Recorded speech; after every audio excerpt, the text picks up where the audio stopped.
The notification popped up on my phone while I was in the middle of a crucial meeting with the board of directors. Another withdrawal from our joint account, $50,000 this time.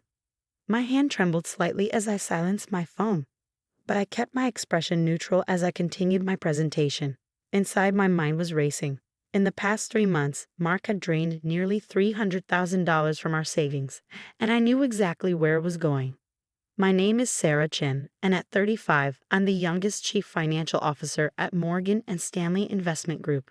I spent 15 years building my career from the ground up, working endless hours and sacrificing everything to get where I am. Mark, my husband of 8 years, used to say he admired my drive. That was before Jessica started working as his personal trainer at his exclusive gym. The signs had been there for months: the late nights at the gym, the new wardrobe, the sudden interest in his appearance. But I wasn't as naive as he thought. Being a CFO meant I knew how to follow money trails, and Mark's trail led straight to luxury hotel charges, expensive jewelry purchases, and first-class flights to exotic locations, all with the woman who was supposed to be helping him get in shape. I sat through the rest of the board meeting, my presentation flawless despite the chaos in my mind. When it finally ended, I retreated to my office and pulled up our bank statements. The latest withdrawal had nearly emptied our joint account. Mark clearly thought he was being clever, but he had no idea who he was dealing with.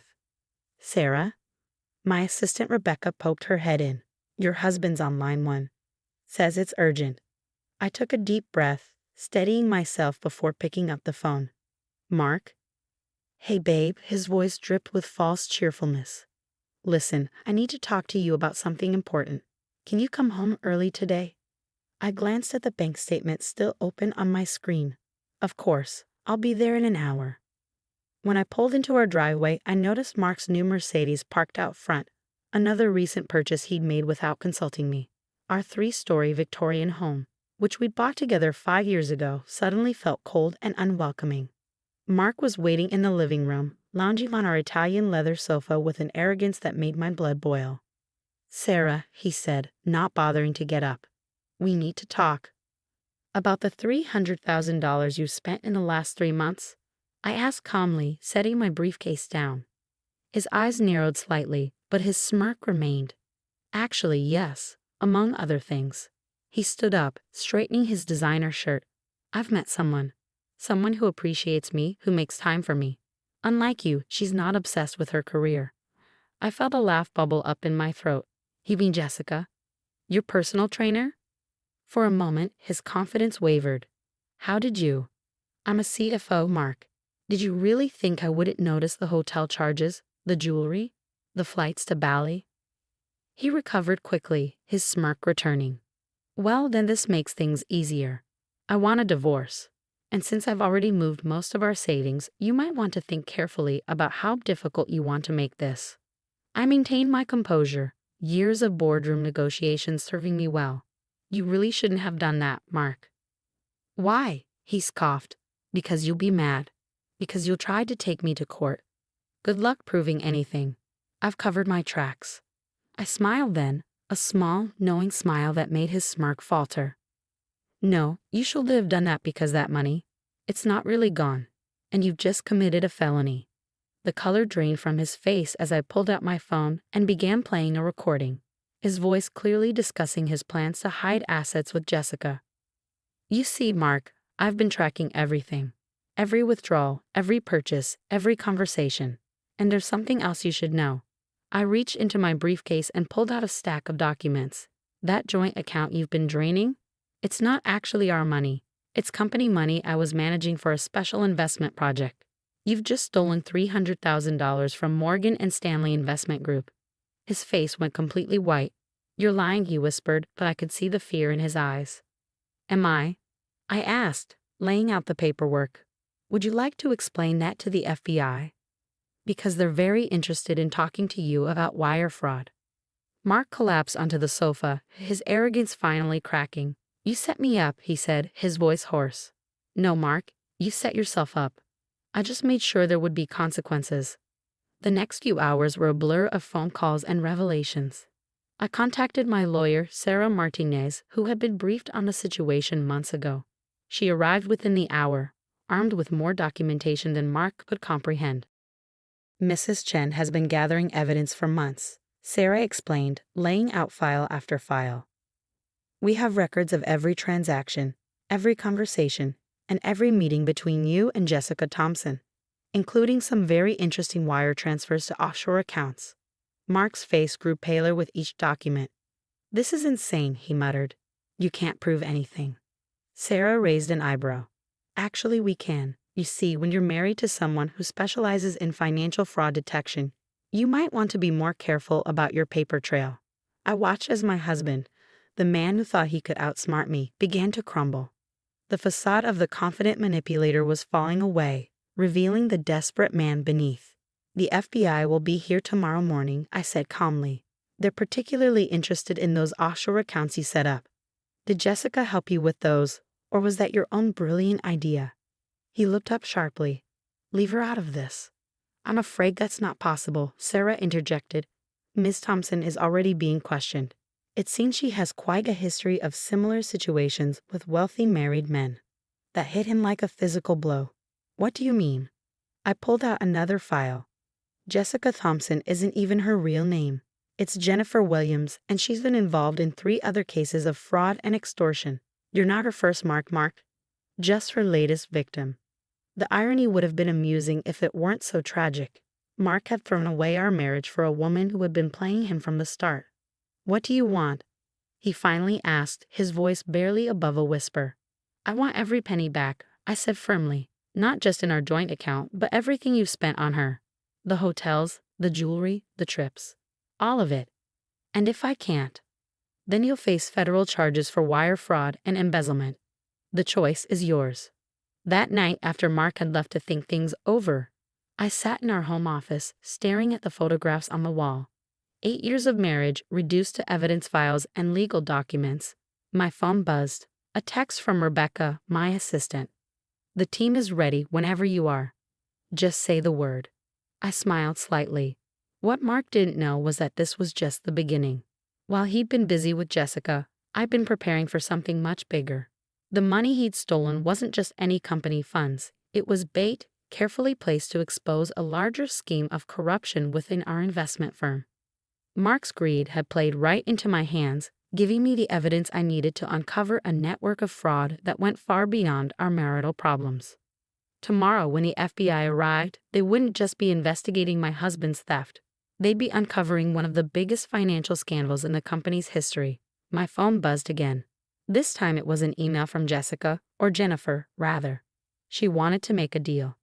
I have information, she wrote, about Mark, about the company, about everything. Let me help you, and I'll tell you what I know. I leaned back in my chair, considering her offer. Jennifer Williams might be a con artist, but she was also clever. She knew which way the wind was blowing, and she was smart enough to jump ship before it sank. The next morning, I arrived at the office earlier than usual. The FBI would be arriving at 9, but I had preparations to make. As I walked through the quiet halls of Morgan & Stanley, I thought about how different things would look by the end of the day. My office phone rang. It was Mark. I'll tell you everything, he said without preamble. About the money, about Jessica, about what's really going on at the company. I'm listening, I replied, opening my laptop to record the conversation. What followed was a confession that would shake our firm to its foundations. Mark hadn't just been stealing our savings. He'd been part of a sophisticated embezzlement scheme orchestrated by some of the highest-ranking executives in the company. They approached me 6 months ago, he explained. Said they knew about my affair with Jessica, about the money I was spending. They offered to help me hide it if I helped them move certain funds around. I kept him talking, recording every detail. By the time he finished, I had enough information to bring down half the executive board. At precisely 9 o'clock, FBI agents entered the building. But they didn't stop at the security desk. Instead, they headed straight for the executive floor. I watched from my office window as FBI agents led our CEO and 3 board members out of the building in handcuffs. The scandal was bigger than anyone had imagined. $50 million in embezzled funds, dozens of fake accounts, and a trail of corruption that spanned 5 years. Mark's involvement had been the key to unlocking everything. His clumsy attempts to hide our savings had exposed a sophisticated money laundering operation that the FBI had been trying to crack for months. My careful documentation and strategic placement of funds had provided the evidence they needed. Jennifer Williams, as it turned out, was more than just a con artist. She was an informant working with the SEC, using her position as a personal trainer to gather information on wealthy clients involved in financial crimes. When she realized I was building a case, she'd reach out to collaborate. "Your husband wasn't the target," she explained during our meeting with the FBI. "He was just the weak link we needed to expose the larger operation." When I saw the transfers he was making, I knew he was involved with something bigger. The fallout was spectacular. Morgan and Stanley's stock plummeted as news of the scandal broke. Clients panicked, investors fled, and the media descended like vultures. But I was ready for that too. "Ms. Chen," a reporter called out as I left the building that evening, "did you know about the corruption when you took the CFO position?" I stopped, facing the crowd of cameras. "I took this position because I believed in cleaning up Wall Street. Today, we've taken a significant step toward that goal." Back home, I found Mark waiting on the doorstep. He looked broken, nothing like the arrogant man who'd smirked at me just days before. "I'll sign whatever you want," he said quietly. "The divorce papers, the confession, everything. Just tell me one thing. Did you know? When we got married, did you know this would happen?" I studied him for a moment. "No, Mark. When we got married, I believed in us. But when you started stealing from me, you gave me the opportunity to expose something much bigger than our failed marriage." He nodded slowly. "They're offering me a deal. If I testify against everyone involved." "Take it," I advised. "It's better than federal prison." After you left, I sat in our empty house, looking at the life we'd built together. 8 years of memories, both good and bad, all leading to this moment. My phone buzzed with a message from the FBI. They wanted me to testify before a grand jury next week. The investigation would take months, maybe years.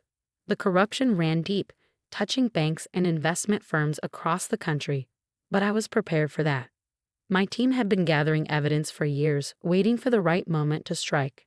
As I packed up Mark's things, I found an old photograph from our wedding day. We looked so happy, so full of hope for the future. I tucked it away in a box with other memories of a life I no longer recognized.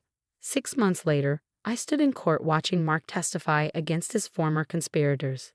The evidence was damning, detailed records of every transaction, every meeting, every phone call. The executives who had thought themselves untouchable were facing decades in prison. Jennifer Williams testified too, revealing how she'd worked with the SEC to build cases against corrupt financiers. Her testimony, combined with Mark's confession and my documentation, created an airtight case.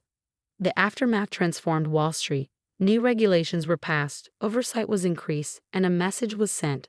No one was above the law. Morgan and Stanley underwent a complete restructuring, with me leading the effort to rebuild the company's reputation. Mark took his plea deal and served 2 years in a minimum security prison. The last time I saw him, he was being led away in handcuffs, looking back at me with a mixture of regret and admiration. "You really are brilliant," he said softly. I should have seen that instead of resenting it. I signed the divorce papers the day his sentence began. The house was sold, our assets divided, what was left of them, and our life together became nothing more than evidence in a historical case file. Years later, I received a letter from Mark, postmarked from Seattle where he'd moved after his release. "I understand now," he wrote. "What you did wasn't just about revenge or justice. It was about changing a broken system. I'm sorry I couldn't be the partner you deserved in that fight." I didn't reply. Some chapters are better left closed. Today, I run my own financial security consulting firm, helping companies identify and prevent fraud. The Morgan and Stanley case is studied in business schools as an example of how one person's determination can expose systemic corruption. Sometimes, when I'm teaching seminars about financial fraud detection, someone asks if I regret how everything unfolded. I think about Mark, about the life we might have had if he'd made different choices. But then I remember the changes we helped create, the reforms that protect thousands of investors, and I know it was worth it. The lesson wasn't just about money or betrayal. It was about standing up for what's right, even when it costs you everything you thought you wanted. Sometimes the biggest victories come from our greatest losses. Mark taught me that. Not by being a good husband, but by being the perfect example of how greed and arrogance can blind people to their own destruction. His attempt to steal our savings didn't just end our marriage, it helped me expose corruption that had stolen from thousands of people. In the end, that was worth more than any amount he could have taken from our account.